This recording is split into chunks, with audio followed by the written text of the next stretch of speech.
So, I am going to explain radix 8 booth multiplication using left shift operation, which will be our first method. So, first we will take number A, which will be 12, and number B, which will be 7.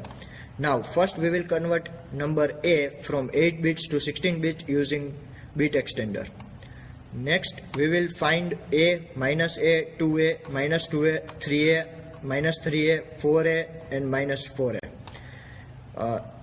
Minus A and other negative numbers will be found using 2's complement of their corresponding numbers.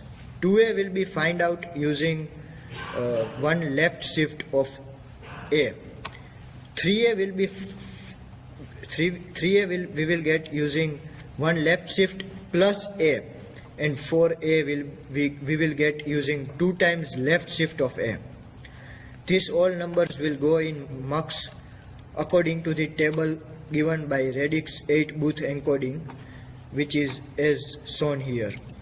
Now, next we will split the B using a splitter and convert those bits into 4 bits of chunks, as those 4 bits will go into corresponding mux accordingly, and it will give us the corresponding answer to the encoded radix 8 number. Those radix 8 number are then added using adders. Now, the first radix 8 number we get from the first mux, which is a 16-bit number, is added as it is, but the second number is a left shifted number, and so that number will be shifted by 3 bits. Now, the last number is also a shifted number, so it will be a 6 times left shifted number. So, after left shifting corresponding numbers, we will add all those 3 numbers and we will get our answer, which is 84.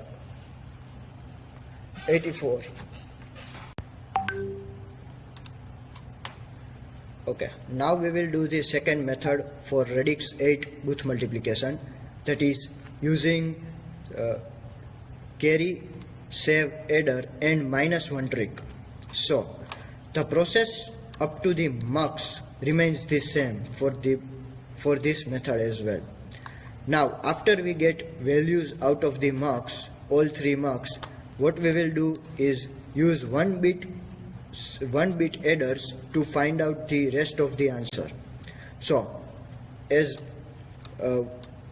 you know, the -1 trick, for that we have to generate a vector which remains the same throughout the process. So, the 9th bit of all the output of mux will be inverted, and which will and that those -1 positions are being replaced by a vector which corresponds to the all the 3 -1s is 0, 1, 0, 1, 1, 0, 1, 1, 1 and 0s till 0th bit. So, what we will do is start adding the bits of first output of the mux to the second output of the mux. After adding those bits and the remaining bits of the third mux, we will complete our first CSA stage.